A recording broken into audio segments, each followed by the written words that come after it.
Hi, thanks for joining me. In this video, we will recap the workplace communication problem we've been working on for the past 8 weeks. We'll discuss successes and failures experienced so far in the implementation of Phase 1, and we will discuss how we intend to adjust our strategy to ensure optimal effectiveness moving forward in the implementation of Phases 2, 3, and 4. So to recap background information, my name is Derek. I am the Residential Facilities Coordinator here in the Office of Residence Life at Washington and Jefferson College. Washington and Jefferson College is a small private liberal arts institution founded in 1781. It's the 11th oldest such college in the nation, and it's situated on about a 65-acre campus in the city of Washington, Pennsylvania. We have an annual enrollment of about 1,300 students, and all 1,300 of those students are, in fact, required to live on campus for all 4 years of their academic experience with us. In addition to our 1,300 students, we have about 25 professional staff members that live in on-campus housing as well. The core nature of our workplace communication problem has been ineffective communication and ineffective service delivery overall to the campus community from the Office of Facility Services since it was brought in-house about 1 year ago. Prior to coming in-house and becoming college employees, facility services were outsourced through third-party set-cost contractors for many decades. This in itself was a core part of the problem, but our workplace communication project seeks to address the service delivery issues that are still present and still having a negative impact on the student and staff experience on campus, even in spite of the fact that we have brought our operations in-house. So in proposing potential solutions to the problem, again, we went with a four-phase approach. This is a complex problem that requires extensive relationship building, and it is not a problem that can be solved overnight. In fact, trying to move too quickly to implement solutions and find ways to solve this particular communication problem would be detrimental to long-term success. So in the first phase of the proposal, we sought to prioritize craftsmanship and customer service. So starting in January 1 of 2019, when I entered this position, I have been spending much effort on relationship building, on changing the mindset of our facility services folks and helping them to understand the importance of satisfied students, parents, and staff, and that our long-term success as an institution really truly does depend on our making this transition. So with that said, the primary deliverable for phase one was a focused customer service training for our facility services staff. What we wanted to do was we wanted to bring our managers in. We wanted to give them a condensed training that hit on all of the important pieces of the customer-focused service delivery model that we seek to move to.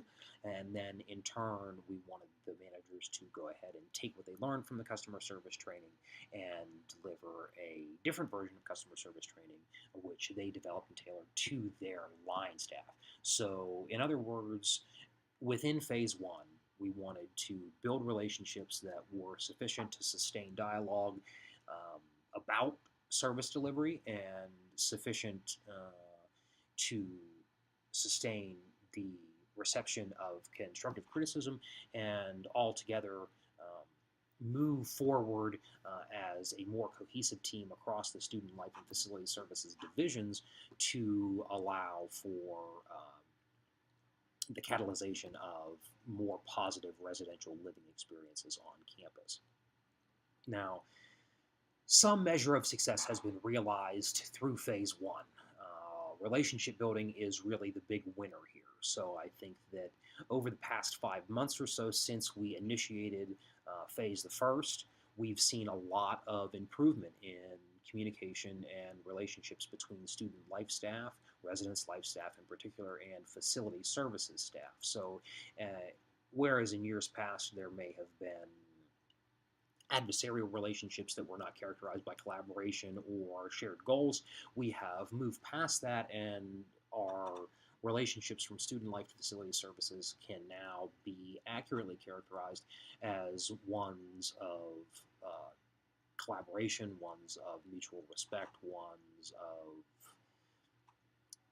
equal treatment and shared goals.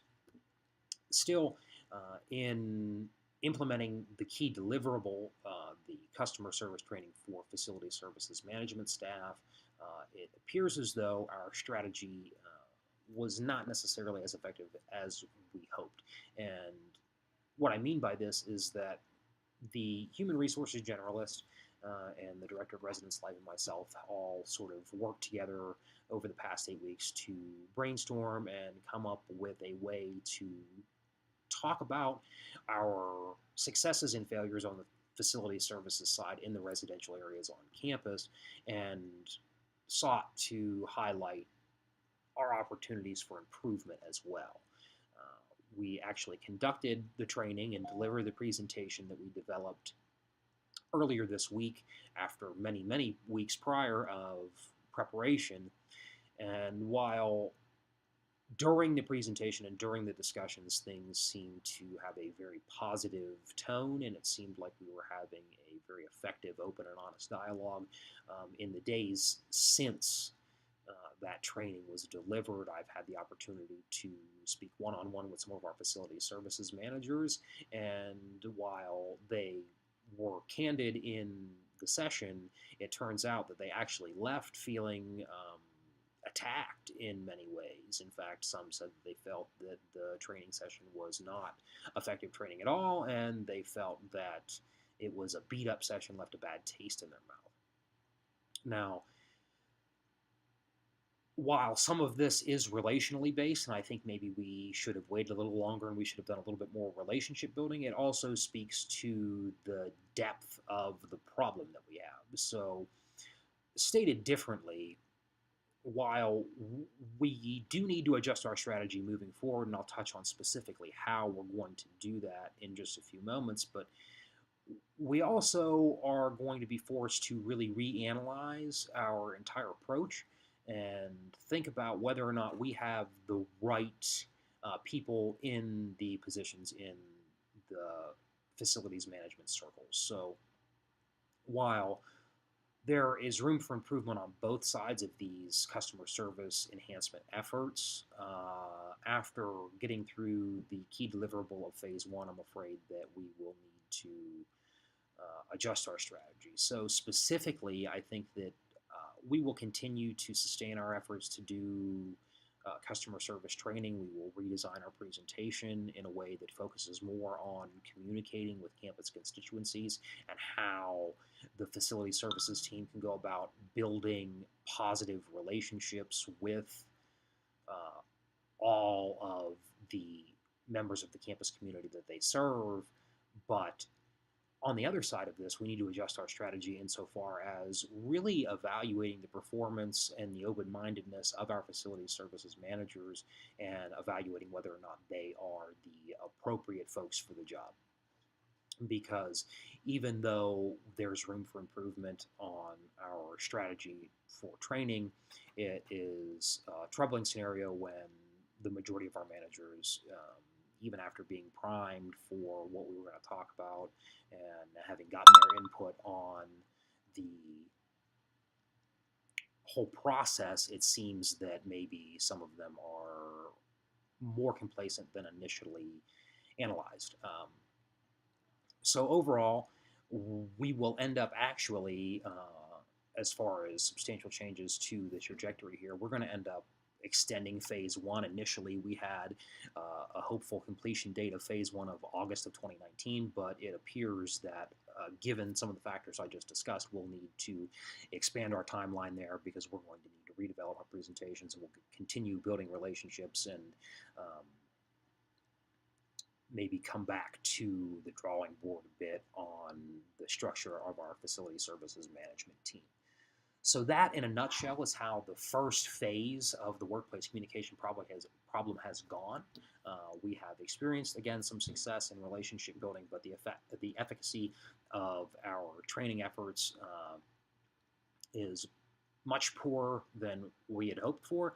So phase second, improving service response times and controlling workflows more effectively. Phase third, implementing operational continuity and additional process control measures. And phase the fourth, integrating and evaluating improvements in overall effectiveness are going to have to wait. So we're thinking probably we're going to add another year to this process, whereas initially we wanted it to be done by August of 2020, and we wanted to see really lasting changes in place by that time. It looks like we're probably going to be more August of 2021, December of 2021 before we reach our ultimate goal. So again, we've experienced some success in the first phase, but it's going to be a tougher problem than we initially thought, and I look forward to continuing to work on this project, and I'm just a little sad that I won't be able to quite share my thoughts and the success and things that we're having in this format since our course is coming to a close. At any rate, I thank you for watching and have a great day.